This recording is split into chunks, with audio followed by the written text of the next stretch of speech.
Hey guys, welcome to the Seven Figure Box podcast. My name is Andrew Frezza, and I have John Briggs of Insight Tax today. Welcome to the show, John. Thanks, Andrew.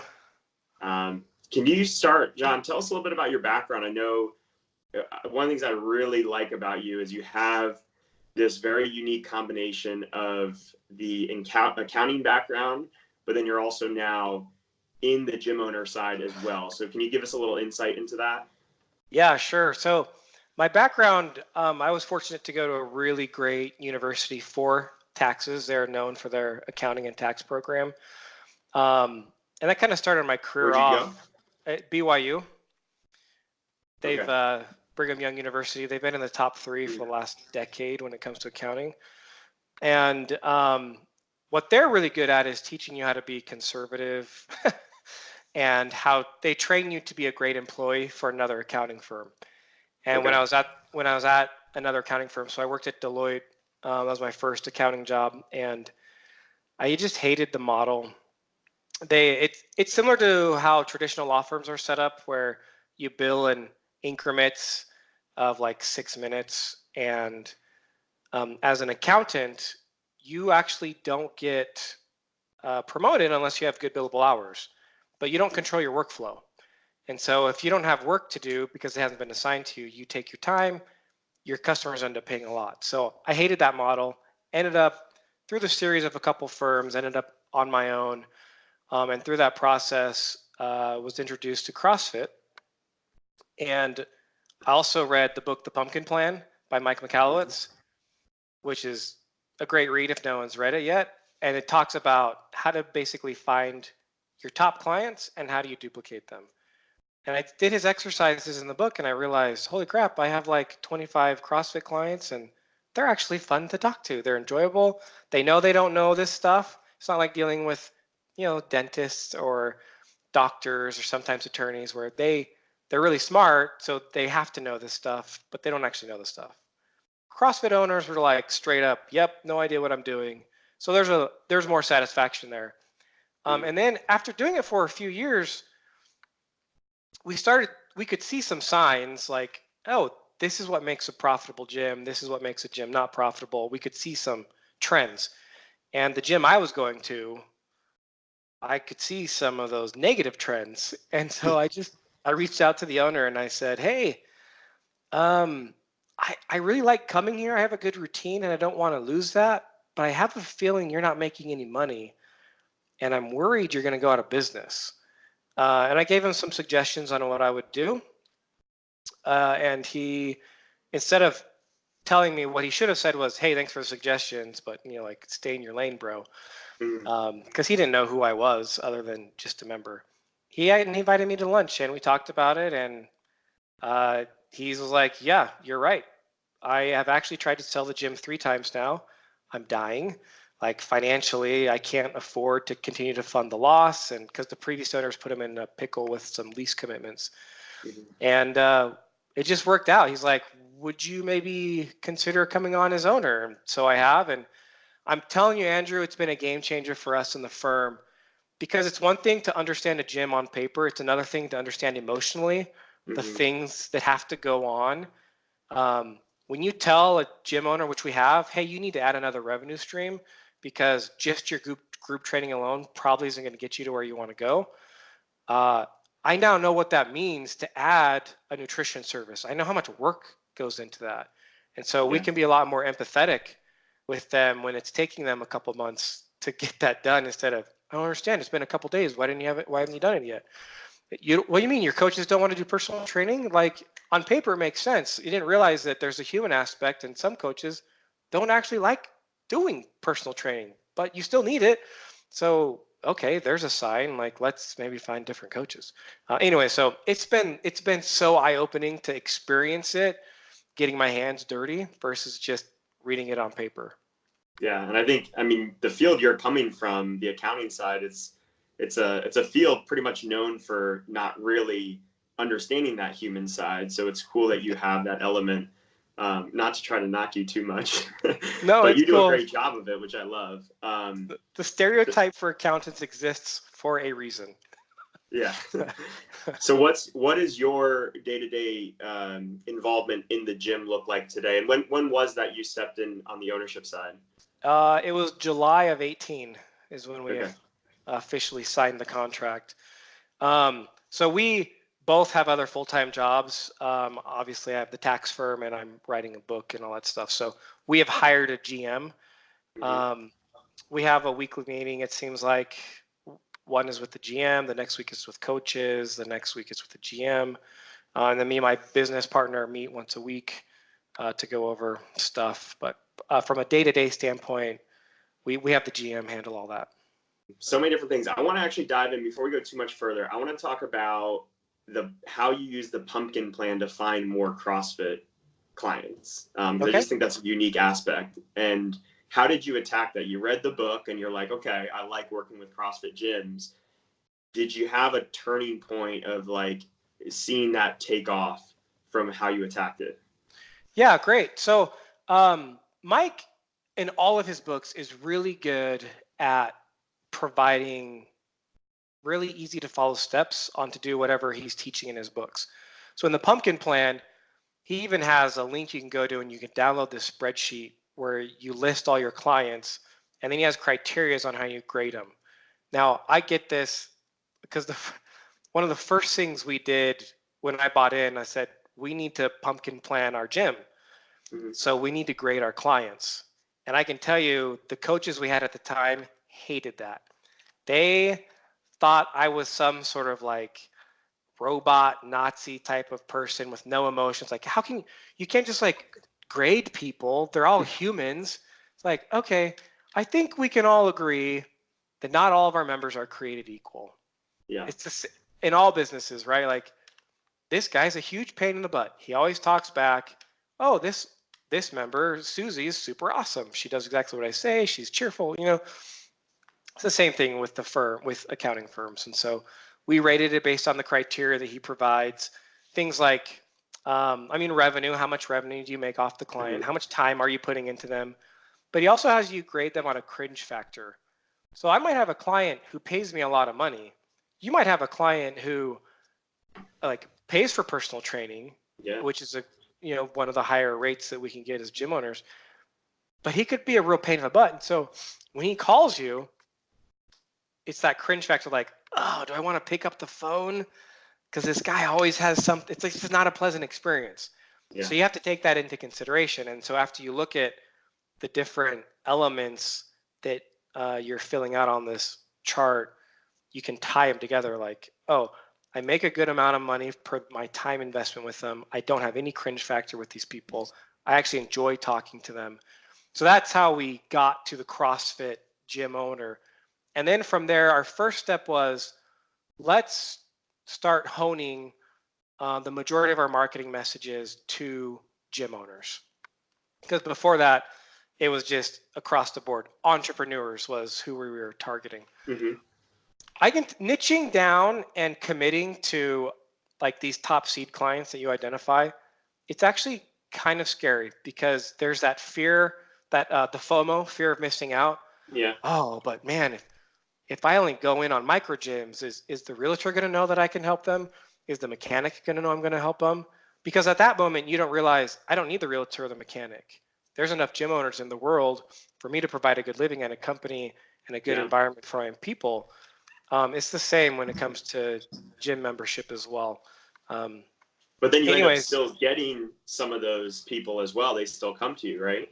we still get them. We still get client referrals. I mean, because we started off as a non-CrossFit like focused or non-micro gym focused tax firm, and so we have tons of clients who are just whatever manufacturers, realtors, construction guys, Yeah. salesmen, door-to-door Yeah, sales it's funny with companies, all that with stuff. this podcast. I get a lot of. I mean, I really hit things from a very CrossFit specific point of view, and I get a lot of fitness businesses that are not CrossFit. But then I also get a lot of our gym members that listen to it, or old friends, or friends of friends now that have passed along the podcast that are just entrepreneurs themselves or want to someday open up a business. And not too much has come about from that, but that stuff translates and people find it fascinating, they find it interesting, and it's almost, it makes your job easier to niche down, and then it still actually opens up a lot of opportunities. Yeah, Mike's had a few books on it. One of the ones he talks about is they're called Uggs, those boots. Mm-hmm. Yeah, they So come out in Florida when we hit 70, which we hit this week. So they come out. Yeah, 70. Oh my gosh, it's unbelievable. It's like 30 degrees here. Yeah, so Uggs actually did that model, exactly what you just described. They found the surfer market, and the surfers loved it. And then all of a sudden, it just took off, and celebrities started wearing it. The surfers then kind of were like, "Hey, screw you! Like, we thought you were an authentic brand." But yeah, niche to masses is a much more successful model than masses to niche. Mm-hmm. And we've realized we finally got to the point like this year, more than 50% of our new clients that are coming in are gym owners. In the past, every year the percentage keeps growing as we further commit to going all in into the gym industry and the fitness people. Because what you mentioned, yeah, it's not just CrossFit. Like the principles that you teach and that you're sharing with how you're running your gym apply, whether it's a yoga studio, spin class, whatever. It's the same stuff. Like you got to evaluate your coaches, and you want to provide a good customer experience, and you got to look at the bottom line. Like all the stuff applies to everybody. Can you take us further into, I love that you did the grading system for the members. Did you ever get your coaches to buy in? And then what are some actions that you took based on doing that? Yeah, so we did eventually. I had to, in person in a meeting, like basically surprise them with the topic because they weren't responding to my emails about it. And I said, look, here's what we're trying to do. We're just trying to say and admit there are certain members that when you have them come in, you enjoy seeing them. All we're trying to do is figure out how can we get more of them. That's it. We're not going to kick out the other people who you don't enjoy. We just, this is all we're trying to do. And they're like, oh, okay. Because then I explained how the marketing works. And if we understand the people we enjoy, we can understand their demographics, their interests, and we can put a better message out to them. So we identified about 7, and then we had our GM interview them and just ask them questions like, what do you like about our gym? What do you like about fitness? What are things you don't like about the industry? And we got a lot of good answers. It helped us, I mean, to some degree, helped us hone our marketing message. Cool. Did you end up videoing any of that stuff or using it for marketing, or it was mainly just intel? No, in hindsight, yeah, it would have been better because we could have got video testimonials at the same time. Yeah. But no, it's a learning process for all of us, right? So I wish I did for sure. I love the cringe factor idea because when you're trying to get coaches to buy into this idea, it can feel a little bit like robotic or very very inhuman to be grading people, but we all know that feeling of that member that just rubs us the wrong way.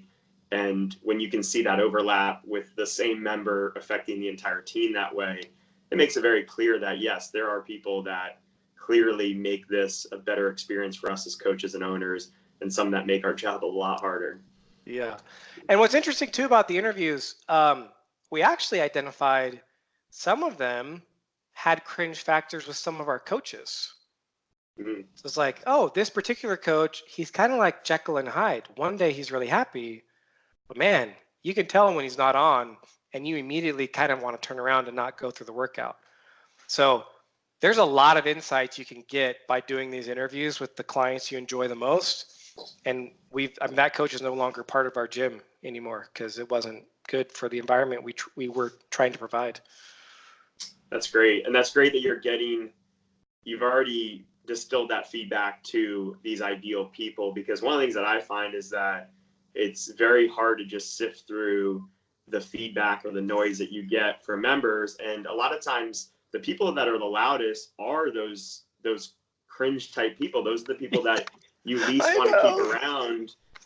But then, because they're the loudest, it's hard not to ignore that. It's hard to kind of stay in your lane and stay on your path when you're like, yes, this is feedback I've heard from a couple people, but as much as like in your heart that maybe these people aren't ideal, until you've really defined it and gotten inundated with a ton of feedback from those really great people, it's hard to weigh that appropriately.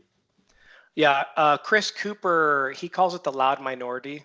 Like, you have got to be aware of them. And honestly, I didn't understand it until being a gym owner, because from a tax firm, I don't get clients coming up to me and be like, hey, you know what? I think you should run your business this way. Have you considered doing this? But in the gym space, people do not give gym owners enough credit for the crap they have to put up with. I have never had this many members come and say, like, I got a suggestion. I know how this can be better. Like, oh yeah, really? I mean, we give gym owners crap for shiny object syndrome, but I think a lot of that's pushed on by these members that are constantly like, hey, you need it. Let's do a pegboard. Let's buy some sandbags. Let's get some Atlas stones. What about adding this class here, even though it's not going to be profitable? Like, yeah, talk about unsolicited feedback. I've never seen it like this in any other industry. Yeah. Cool. Well, I want to talk a little bit about pricing. You've been on a unique viewpoint of seeing the books of a lot of different gyms. And, my experience has been that a lot of gyms are underpriced. A lot of gyms we've seen in the area that on the outside appear to be doing decently well are going out of business, selling the gym, whatever it is. But we've seen a lot of gyms shut down around us. And like I said, some of those are on the outside appear to be doing really well. And I think a lot of times it's a pricing issue. You mentioned this idea of not just relying on group classes. But I also think to a certain degree, if our bread and butter core service is the group class, doesn't mean we can't offer other stuff, but that group class should get us to a certain point, right? Maybe it doesn't get us to, six figures as a gym owner, but it should get us to a certain point where we have that ability to pay ourselves, a comfortable salary and work with that. So what are your thoughts on the pricing as it relates to like really the group membership side? I think, first of all, it's really important not to price just based on how your next door neighbor is pricing. And I see this not just, I see this everywhere. We have this imposter syndrome problem where we feel like we're imposters. The gym owner had some sort of noble reason as to why they wanted to go into gym ownership, and it's never money. And so because of that, it's hard for them to wrap their mind around that. Yeah, what they're doing is noble, but they deserve to be compensated for it. So there's a mindset, I think, that for sure has to happen. The other thing is, too many people price based on what their neighbor's doing. They don't do enough research for what the market can bear. It does vary city by city. In New York, we have some clients who have multiple locations in the Brooklyn area. They charge an amount that I could never get away with here in Utah. But they also have expenses that, we don't have. It's just, you have to take all that into consideration. I always recommend when it comes to pricing, they need a mentor. And that's not something we do. So just so people know, I'm not trying to plug our services for that. They need a business mentor who focuses on the business operation side of gyms. Someone like you who can help them get to the pricing that they should be at, because they will always convince themselves they're worth less than what they really are, and they need the encouragement. Are there numbers that jump out to you? Like, you see a gym that's running CrossFit as their primary service. They're running a barbell.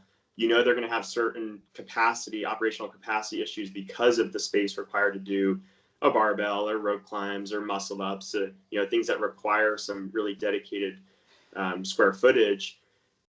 Do you have a number where you're like, let's say roughly you got kind of like more of a small town, more of like a suburb area, and then you got like a big city kind of thing. Can you just look at a gym, see their price? Like, you go on their website to do a little recon on them, you see their pricing, you're like, oh shit. Like, do you know that number in your head based on this like CrossFit versus more of a boot camp style class, big city versus small? I don't know an exact number. No, that'd be awesome. Maybe Zen Planner will let me access their data where I can look into that, because I'd love to know a number. But normally we find the pricing as the consequence of seeing other things. So rent expense and coaches expense, we call it team member expense in the profit first methodology. Those two expenses are the two largest expenses.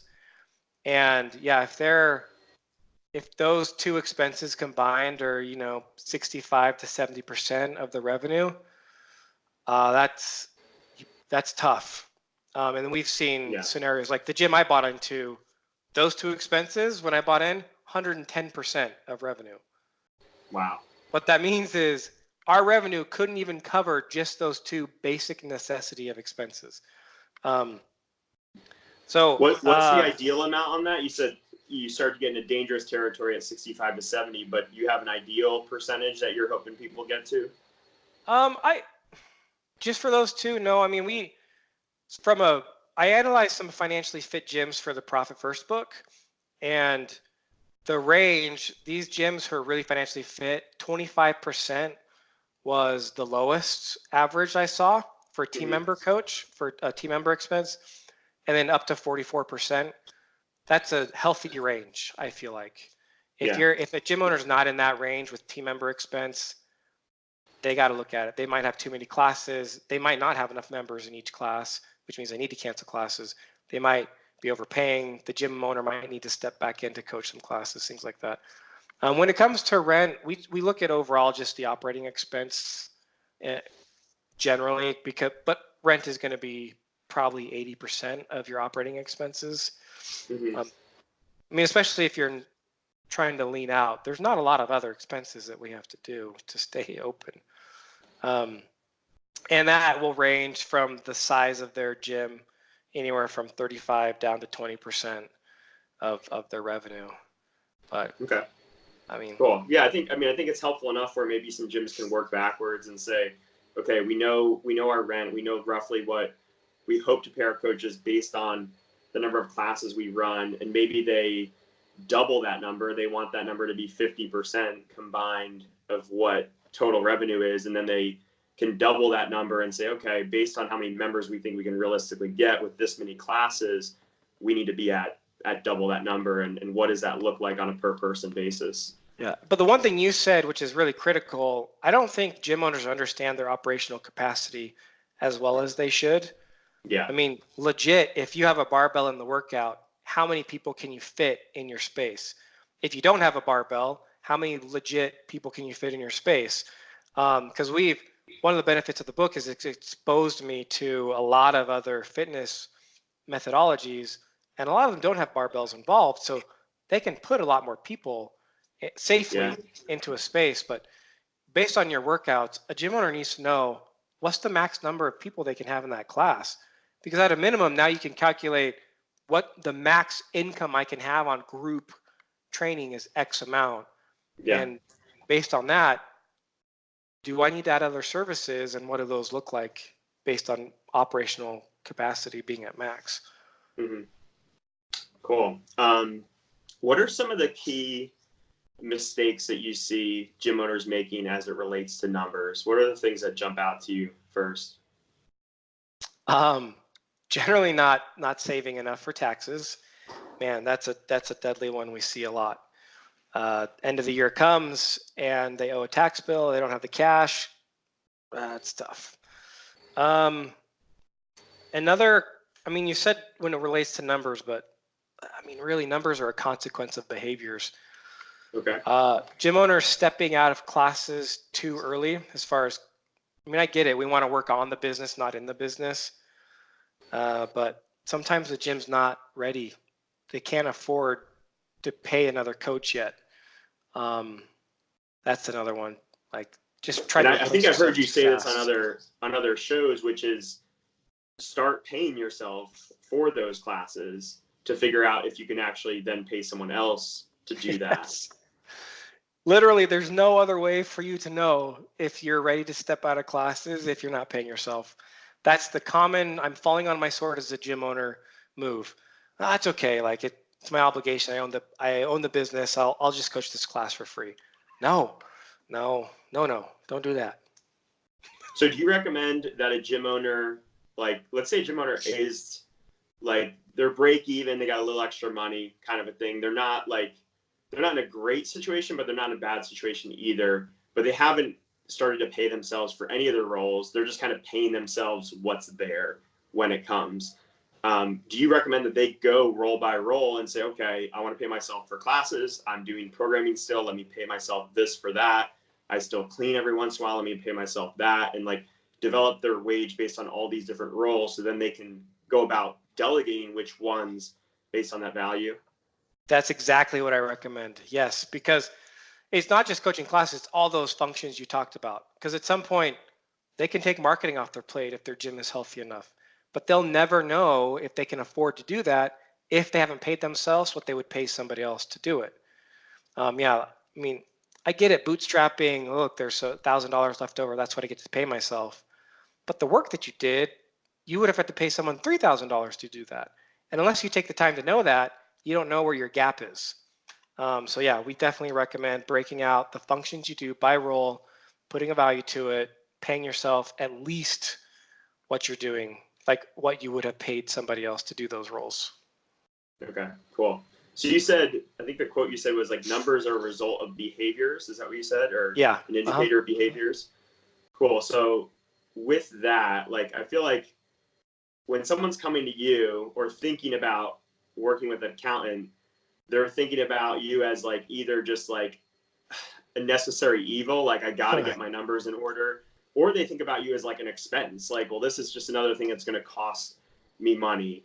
So maybe this is a separate two questions, but like, how do you actually pay for yourself as a service? And then how does numbers actually make you run a better business? Not just save you money, but like, how does it actually lead into running a better business as a whole? Okay, so let's see if I can get those two questions. If I forget them, just remind me, pull me back in. Yeah. So the first one, I'm already thinking about the second one. How do you kind of pay for yourself? How do you pay for yourself? Was that the real question? How do you pay for yourself? Because you were talking about behaviors. You as the accountant coming in, if I'm going to be working with John, Got it. And I'm worried that, it's just another expense, and I kind of put it off for that reason. But I know a good accountant can save, even more than they cost. Totally. All right. So yeah, it's the same. So the way I look at it for the tax firm is the same. I think a gym owner needs to look at it for their clients. You're an investment, right? I mean, the idea needs to be whatever my clients are paying, get a better result in value than what they're paying me. That's what value exchange is. When you go to a store and you buy a hat for $20, the only thing we know for certain is that hat is not worth $20. It's worth more to me than $20 as the buyer. That's why I'm willing to pay $20 for it. And it's worth less than $20 to the seller because he's willing to sell it for $20 because he's making a profit.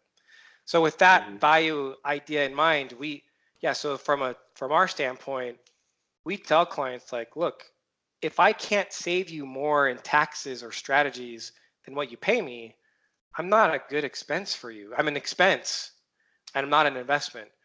Too many times, because accounting is kind of approached as a necessary evil, they automatically just go in thinking negatively and accepting, oh, this is an expense. The truth is there's so much area in the tax code and strategies and proper like methodology, like cash flowing with profit first, that there's additional value the gym owner can get from just the one expense. So like as a gym owner, if I have a member coming in and they're paying $130 a month for group training, I need to make sure that in their life that they're getting more than $130. Maybe eventually they can stop taking medications. Maybe that means they have better weekends and can have more fulfillment because they're physically able to be more active. We definitely want to make sure that whatever we are in the service business, we got to be an investment for people. So that was your first question. The next one you had was, how can knowing your numbers, dialing in your numbers, or working with an accountant, how can that actually lead to not just like saving money, like because you can find that and save it, but like actually running a better business. Yeah. Okay. So the way I look at it, and I have a full chapter on this in the book. Um, a lot of times, if you're talking to an accountant, a normal accountant would answer your question with, well, it helps because you now know your fixed expenses versus your variable expenses. Those are the two most important expenses. Fixed expenses are the same every month. Variable is going to vary based on your income level. Common examples, rent is a fixed expense. Selling protein in my gym is a variable expense because if I sell 10,000 units in 1 month, my cost is higher versus if I sold 1,000 units. Well, I tell gym owners, you have complete permission to never remember those two phrases ever again because it's a complete waste of time and just total accounting jargon crap. The two types of expenses they need to be aware of are productive expenses and not productive expenses. Because, and we'll get to your question. If I go through my expenses and I ask myself, is this expense legit adding value to my members?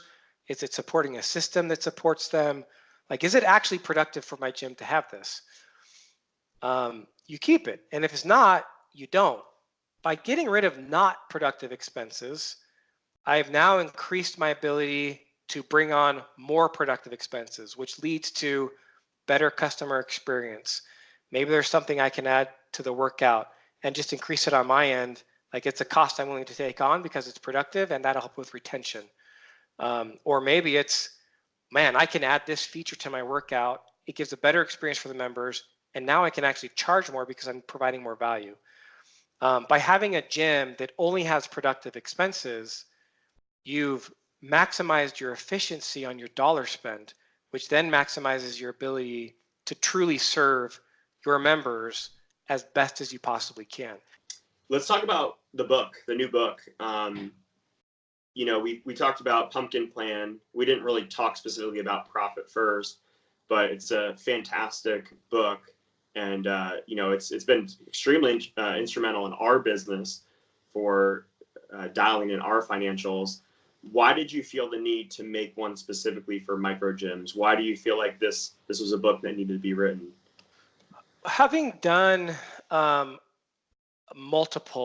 lots of assessments using Mike's Profit First, the original, every single time we had to tweak it.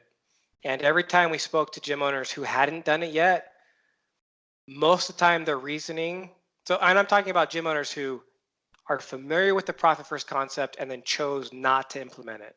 Obviously, there's a huge audience out there who doesn't even know that this system exists.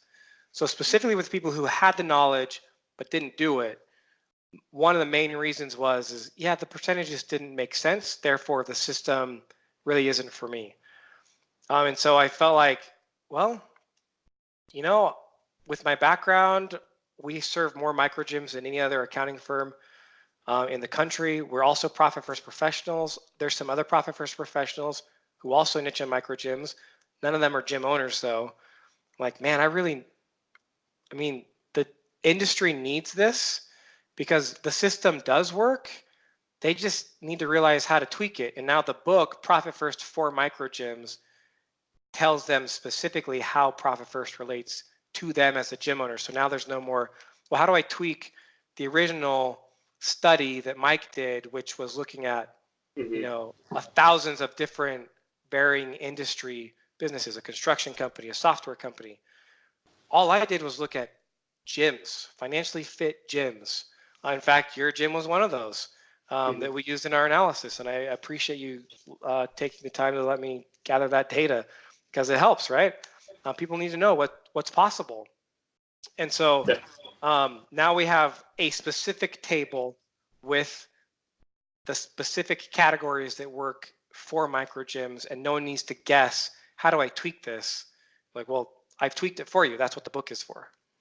Yeah, I love that. And I think, Profit First reminds me of the book Traction as well. Very different, but I recommend that all gym owners go through those two books because even a poorly implemented Profit First and a poorly implemented, core values and vision statement from Traction And there's so many things you could dial in with those two systems, but if you do 20% of it, it's still going to have a positive benefit on your business. So it's frustrating to me, and I'm sure it is for you, that a lot of people are not implementing anything because it's not perfect. But hopefully this book that you've written will help more people take those steps. But yeah, I mean, it's been so instrumental for us. I think one of the biggest lessons for us is like, your money isn't really your money. You know, what you see in your account is not what you actually have at any given moment. You know, if you're in the middle of the year, you might have some year-end expenses, or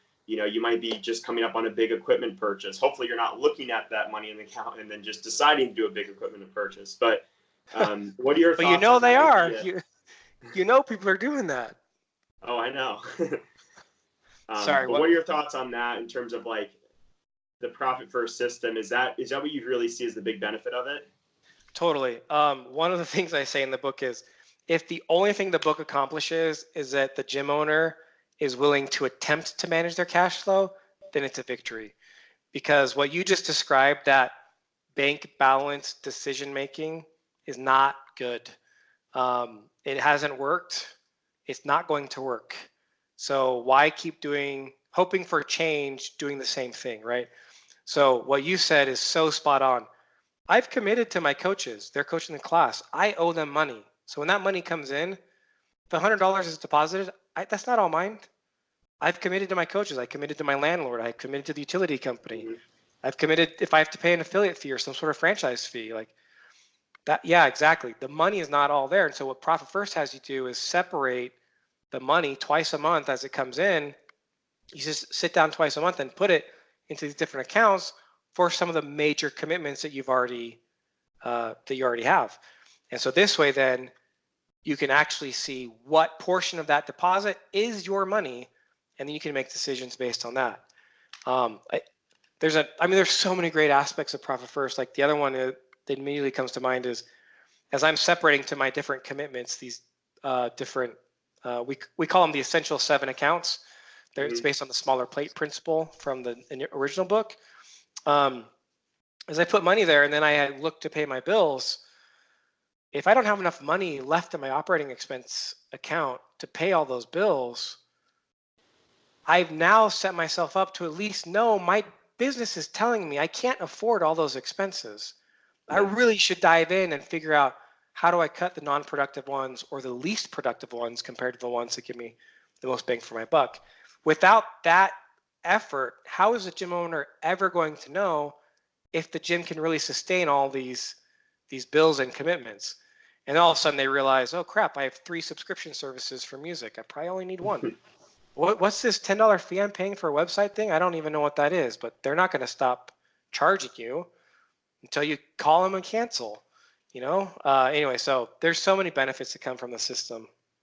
Yeah, subscriptions are really eye-opening. You know, once you really do the math, they seem small and insignificant on a monthly basis, but when you start looking at the yearly impact of a lot of things, it adds up really quick. So that's another thing that's really helpful. Do you have any like specific tactical ways to implement Profit First that you really like? Because, you know, one of the things that I found is like, I think the book recommends taking out percentages. Like every dollar that comes in, a percentage automatically goes out. And, you know, we bank with Bank of America. That's not easy to do. I don't know if that's even possible to do. So we had to kind of set it up in a way where we want it to be automated and recurring. So I think we do ours monthly, where a certain amount will go into one of 2 separate accounts, but we're like every few months maybe adjusting that amount a little bit. So, you know, we're like, okay, today we know we can commit to $500 coming out on the first of every month to this, you know, insurance account or long-term expense account, profit account. And then over time, that number might jump up to 750 as we see like, okay, the bank balance is still growing. We're still in a good spot. Let's bump this up to 750. But we didn't find it very easy to do. Have you found any really good tools or tactics for that? We have a Google spreadsheet that we've created because, yeah, banks won't transfer based on a percentage. And so we use the spreadsheet where you can plug in a couple numbers, and based on your allocation percentages that profit first, that the cash flow analysis tells you. You can calculate what that is, and then we just have you manually go in and make those transfers. So it's still it's automatic but not automated, which is still good. It's still better than not doing anything. So like it's so basically automatic. the spreadsheets are telling you the number, what the number needs to be. That calculation is automated, but you have to go and physically transfer that amount of money. Yeah. So it's like it's automatic. I'm going to sit down on the 10th and the 25th every month, and then I'm going to plug in my numbers. So that's an automatic behavior now that I have because of Profit First. I use the spreadsheet. It tells me what percentage I do, and then I go into the bank and physically make those transfers. Mm-hmm. Yeah. Cool. So let's talk a little bit more about the book. What's the details of the book? When's it coming out? What's the name of it? How can people find it? So the launch is January 7th. It is available for pre-order on Amazon right now. It's Profit First for Microgyms. We also have a website, profitfirstformicrogyms.com. Very creative there. That if people want to pre-order, that's great. If they want to wait till January 7th, that's great. But the book literally takes Mike's concepts, and in case anyone's worried who's listening, yes, Mike knows that I wrote the book. We've collaborated a lot and had a few conversations because I do make some tweaks, and some of them, like for example, the Essential 7 accounts, he only recommends 5. But with gym owners, I wanted to break it out even more. He has a remove temptation principle where because your tax account and your profit distribution account grow, but only have quarterly distributions, he recommends having an additional 2 accounts in a separate banking institution.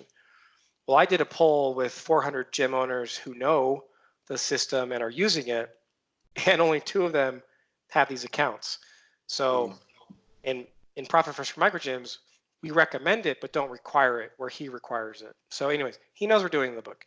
But it takes his initial concept of Profit First, and it's literally written and designed so the micro gym owner can understand how they need to implement it in their gym instead of trying to figure out, like, well, how does that industry apply to what I'm doing? Like the book is purely micro gym focused.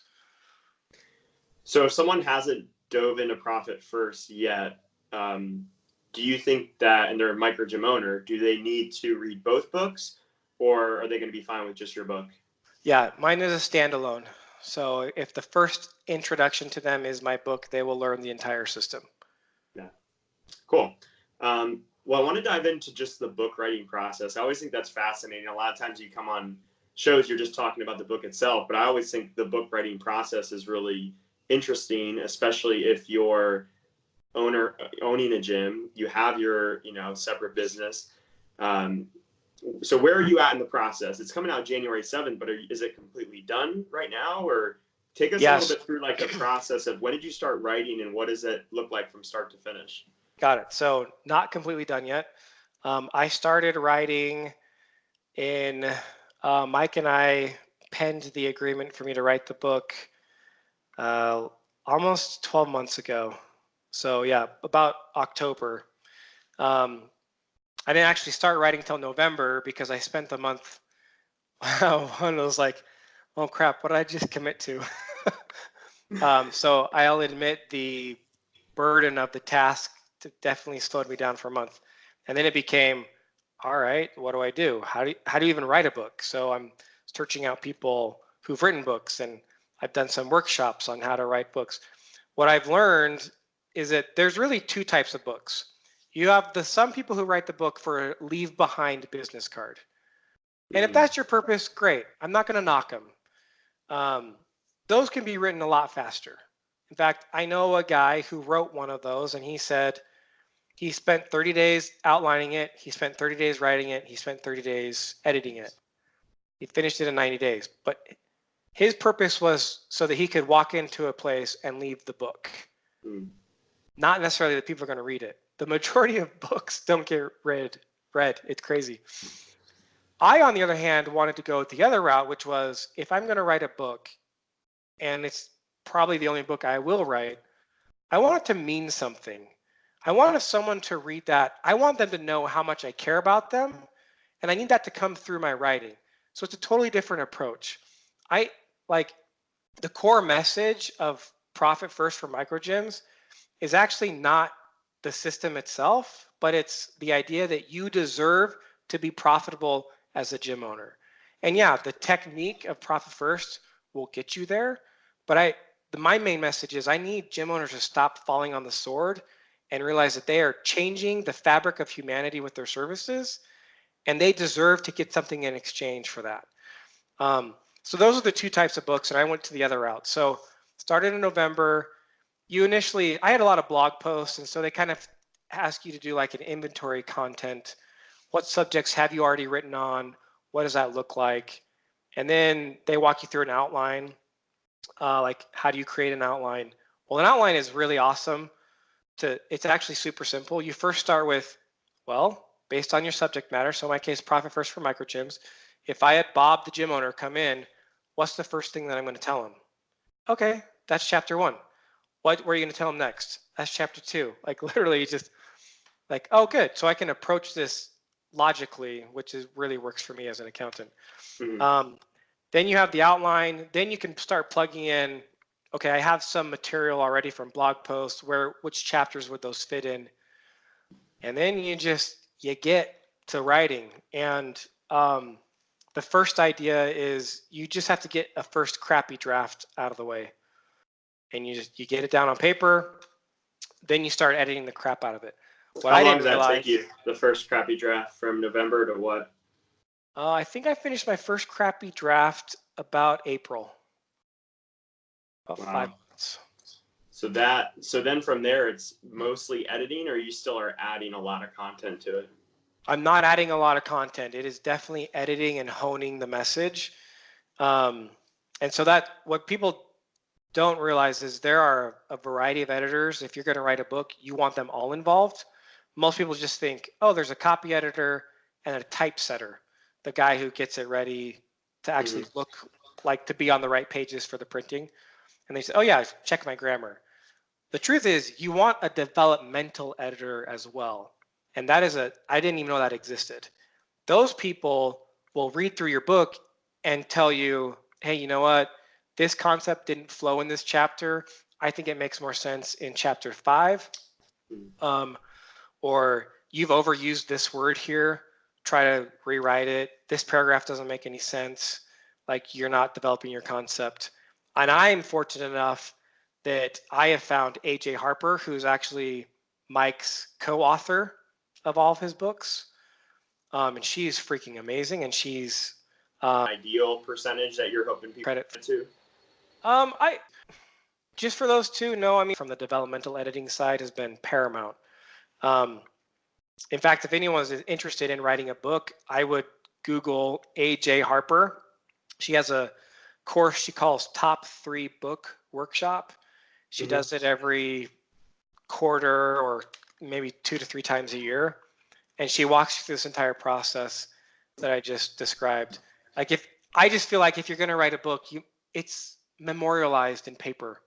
You don't want it to be really crappy because everyone's going to remember it, and there's evidence of how crappy it is.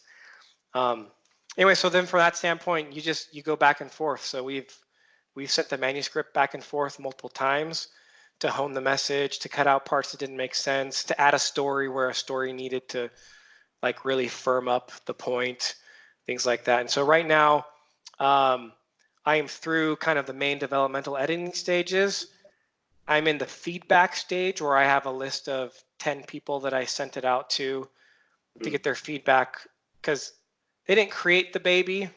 They don't have all the stuff that's stuck in my head, and they're seeing things that I'm blind to now that I've read the manuscript 20 times. Yeah. And so then they're giving me feedback like, yeah, this chapter, it seemed like something was missing, or you jumped from this point to this point, and I was left feeling confused here. So that's kind of the feedback stage. I'll be done with that in a week, so we'll send it to the copy editor definitely before Thanksgiving, and that takes a week. and then we'll have the typesetter, and it'll be an official book ready to print. Nice. What's been the hardest stage for you?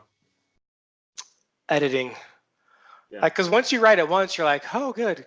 Normally, when we write blog post content, you write it once, maybe you read through it once, but people accept it's a blog post. There's going to be some sentences with grammar problems or a word that you misspelled. It is so much work to then go back through and really look at the sentence and say, is this the tightest I can make this sentence? That's been so hard. I mean, that's why I'm not exaggerating. I have read through my book 20 times during the writing process. Yeah. And I think that's what's tough too, is in a blog post, you can kind of go start to finish in a very conceptual amount of time. Like you can think about the whole thing. Whereas in a book, you're having, even just to read through it, the full thing might take hours or days. So you kind of lose track of where was this in the, sequence of all the events. And I think that's why you're saying, AJ was so instrumental, is having that type of person who can come in with fresh eyes and see those sequencing and see kind of the bigger picture with it. That's really cool. Well, congrats to you for putting that book together. I know it's no easy task. I like what you said about the two different categories. I think I've heard Tim Ferriss say it before, where he says, like, don't just write a book because you want to write a book, but write a book because you feel like it's more painful to keep those ideas within than it is to get them out of your head. And I think it's also something to be said of, you already have a track record of consistent content with blog posts or videos that you've done. It's like, if you're waiting for the book to be the reason you're creating content, I'd also think that's a mistake as well. Totally. I would say if you think there's a book in you, start writing now. Yeah, just do it. 750 words a day, whatever it may be, just set a goal. And maybe you post that content, maybe it never sees the light of day, but you get into the habit and you can start honing your message to really realize, I actually have something in me that I want the world to hear. And it's funny too, like when I was taking on Profit First, and AJ introduces this idea of you should have a core message to your book and a promise, I'm like, well, I should just steal Mike's, because I mean, it's Profit First and it's just Profit First for microgyms. And that wasn't the case at all. Working with her, she helped me realize that what gym owners needed to hear wasn't the core message of Profit First, but it was the message, you first have to accept that you deserve to be profitable. And I will point this out, because you and I both know Stu. I had a good conversation with Stu about it. And you know Stu. Oh, yeah. Super contrarian. And I loved it, because he's like, well, do all gym owners deserve to be profitable? I'm like, okay, I get what you're saying. Like, sometimes the ones who are going to take the time to read your book probably do. Yes, exactly. And I told him, I go, look, I get it. Like, some people just don't have the business acumen to really be a business owner, and they just need to go back to being a coach. That's possible. And so, yeah, if you're crappy at running your business, no, you don't deserve to be profitable just because of that. I told him, I go, what my message is more of, gym owners feel like they don't deserve profitability because of what they're doing. Like, they're helping people be healthier. And so a lot of people do that for a service. It's a hobby. I'm just passionate about it. I don't need money for it. I'm trying to get past that and say, yes, it's true. You're saving humanity. If every human being on the planet went to your gym, we could probably eliminate a lot of the insurance burden that we all have to cover. The healthcare system would change drastically, all of those things. And because of that, you deserve to be compensated in exchange for what you're putting out in the world. So that's what I told him I meant by saying, you deserve this. Yeah, I really love that is your message. I think it needs to be said a lot more. So I'm so glad that is what you guys settled on as really the key vision of that book. We talk about a similar concept in the introductory section of the Rockstar coaching course, which is coaches basically have the same opportunities that any doctor would have to change lives. And in my opinion, we have more of an opportunity to do it because we have the ability to play offense as opposed to playing defense, which a lot of doctors have to. You know, people are coming in with a more proactive mindset.